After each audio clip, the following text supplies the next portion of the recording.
Assalamualaikum warahmatullahi wabarakatuh. Apa kabar anak-anak? Semoga sehat selalu dan tetap menerapkan protokol kesehatan ya.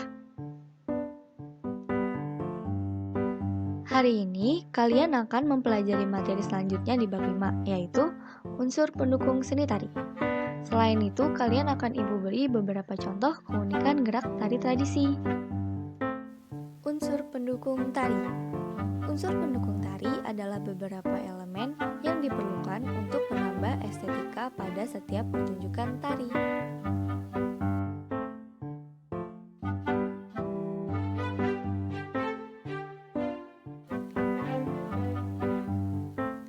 Macam-macam unsur pendukung tari.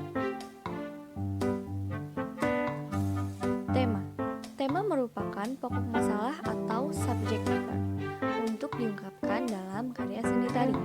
Jadi, jika kalian perhatikan, karya-karya seni tari yang ada di Indonesia pasti memiliki ciri khas atau hal yang memang menjadi sesuatu identitas mereka gitu. Sama halnya dengan lagu daerah memiliki identitas yang berbeda-beda setiap daerah. Nah, kalau dari segi tema, di Betawi sendiri temanya tentang kerakyatan, tentang keceriaan, dan berbanding terbalik dengan di Papua atau di Kalimantan. Banyak gerakan-gerakan yang menunjukkan bahwa karya tersebut bertema peperangan dan upacara adat, banyak lagi. Selanjutnya ada musik. Musik dalam tari adalah dua hal berbeda, namun keduanya tidak dapat dipisahkan. Musik harus melebur dengan tarinya sehingga kehadirannya dirasakan. Jadi, musik dalam tari ini sebenarnya menjadi sebuah iringan pada sebuah karya tari. Jika tidak ada musik, maka tarian tersebut tidak ramai atau kurang berasa ceritanya atau kurang greget, orang bilang gitu. Nah, selanjutnya ini ada bentuk iringan. Nah, seperti yang tadi Ibu bilang, musik dalam tari itu menjadi sebuah iringan untuk mengiringi gerak tari. Nah, bentuk iringan ini ada dua. Yang satu itu ada eksternal dan satunya lagi ada internal. Nah, musik eksternal itu yaitu musik yang berada di luar kalian. Nah, irama ritmis berasal dari luar diri penari. Jadi, contohnya itu seperti alat-alat musik tradisional seperti gambang kromong, lalu kemudian ada gendang, ada gamelan nih contohnya yang seperti di gambar, timpani, kemudian masih banyak lagi. Nah, beda dengan internal. Internal itu adalah irama ritmis yang berasal dari dalam diri penari. Jadi contohnya itu seperti tepuk tangan, atau mungkin kalian pernah lihat di Saman dan Ratu Jaro, penarinya memukul badannya sendiri, tapi dari situ ada musik yang keluar dari gerakan si penarinya. Nah, itu contohnya seperti tepuk tangan, hentakan kaki, bersiul, dan lain-lain. Selanjutnya ada tata rias. Tata rias dan busana dalam pertunjukan seni tari merupakan elemen yang digunakan untuk memperjelas tema dan menonjolkan karakter suasana yang ingin ditunjukkan dalam karya tersebut. Nah, seperti contoh di gambar ini, mereka menggunakan kostum yang berbeda dengan karakter yang juga berbeda. Bahkan makeupnya pun juga dibedakan. Yang satu cantik, yang satu lagi dijadikan ganteng gitu. Dan tata rias ini sangat menyesuaikan tema yang diinginkan dalam tari tersebut. Nah, selanjutnya lebih jelasnya lagi nih, tata busana atau kostum. Busana dalam pertunjukan pentas yang berkaitan dengan tari yang dibawakan. Menurut Salmurgianto, busana atau kostum itu dibagi menjadi dua,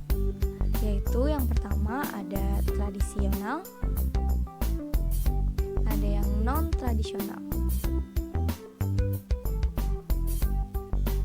Nah, karena kita sedang mempelajari tentang tari tradisional dan keunikannya, maka dari itu yang kita tahu tari-tari tradisional itu memiliki hubungan dengan adat kostumnya.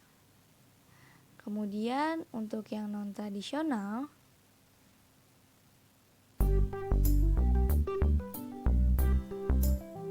ini biasanya sudah dikonstruksikan modern, jadi mengikuti zaman yang ada. Yang tergolong kostum tari non-tradisional adalah kostum tari kreasi baru, tari modern, dan tari kontemporer. Nah, itu bisa menjadi ciri khas suatu karya.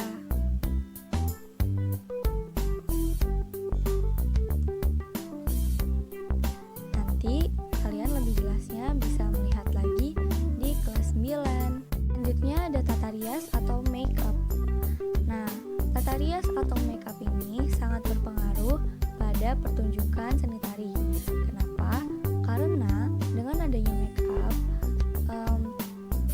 maka akan terlihat sekali penari itu. Penari yang menari di panggung, sedangkan kita berada jauh dari panggung. Nah, supaya terlihat, maka mereka menggunakan make up. Dengan adanya make up, maka mukanya diperjelas, garis-garis wajahnya gitu, dan terlihat lebih cantik juga.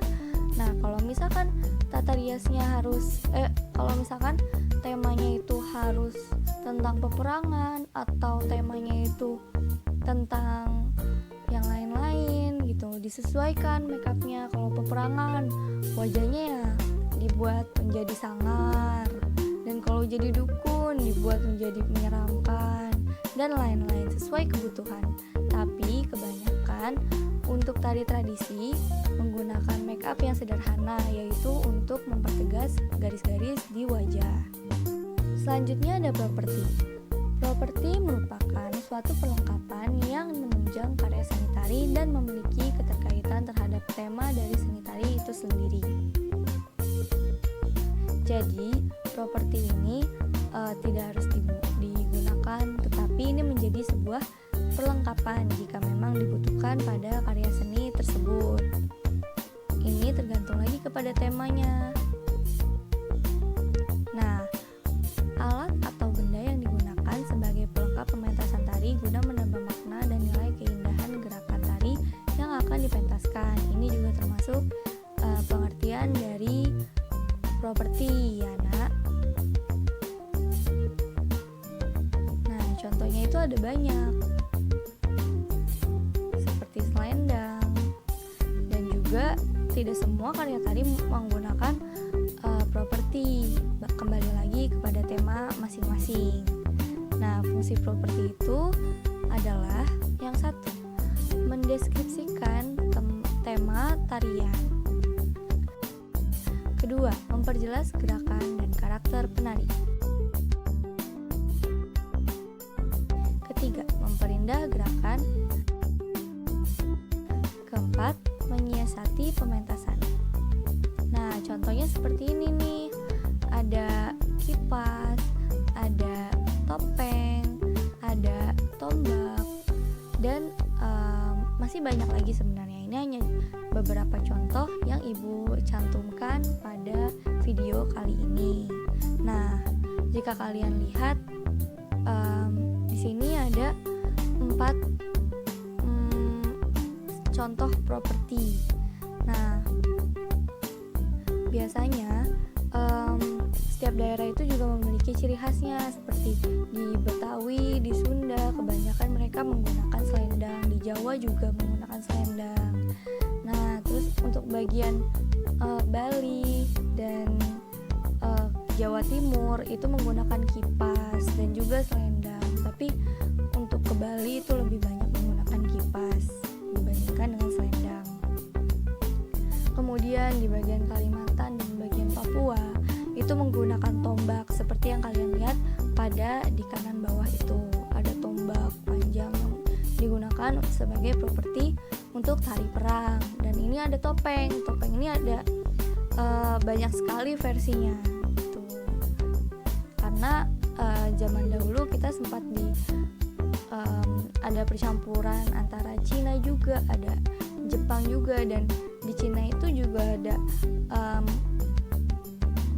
menggunakan tari tradisinya juga menggunakan properti dari topeng. Jadi kita terdapat percampuran culture atau budaya dari situ.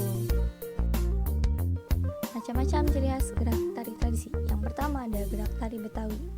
Nah, jika kalian lihat, ini adalah gerakan penari cokek. Dan ini asalnya dari Betawi. Mereka lebih ceria dan gerakannya itu kakinya tidak terlalu menginjak atau mungkin sedikit menjinjit, kemudian ekspresinya senyum, dan gerakan pinggulnya juga selalu ada. Kemudian tangannya itu tinggi di atas. Jarang sekali tari Betawi yang tangannya itu dikepit atau ke bawah gitu. Jadi lebih banyak terbuka tangannya. Kemudian ada sebahnya juga tuh tadi. Nah, sekarang ciri khas untuk yang laki-laki. Betawi itu identik sekali dengan persilatannya. Nah, ini salah satu tari cokek atau tari sirih kuning.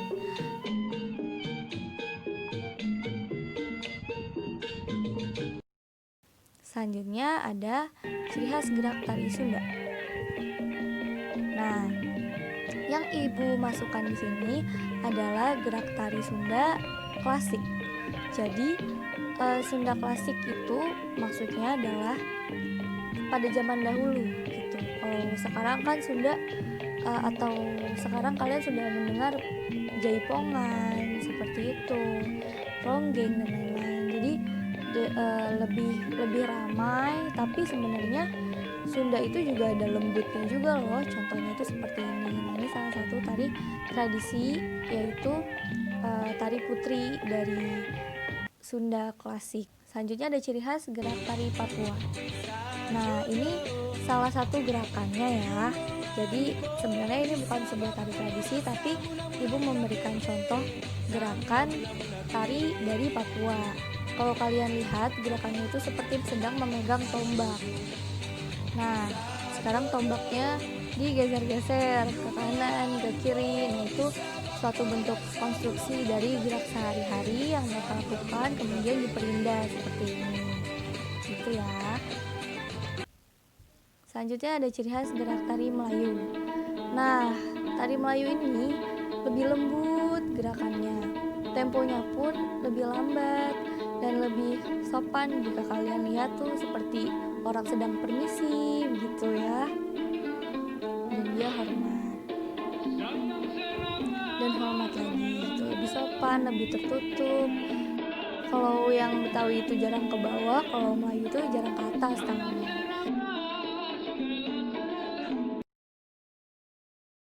Nah, selanjutnya nih ada tari Bali. Nah, dari tari Bali ini sangat jelas sekali bahwa gerakan mereka itu diambil dari alam sekitarnya mereka dan gerakan sehari-hari yang mereka lakukan. Nah, kalau kalian lihat tadi penarinya itu sedang selebet, mungkin kalian pernah tahu. Nah, gerakan barusan itu adalah seperti ombak. Jadi mengikuti ombak di pantai Bali gitu.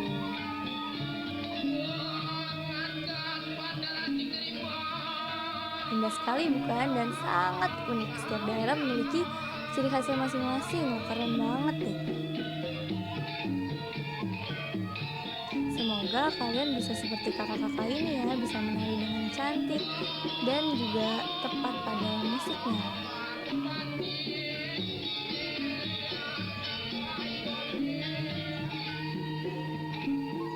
Sekian dan terima kasih. Wassalamualaikum warahmatullahi wabarakatuh.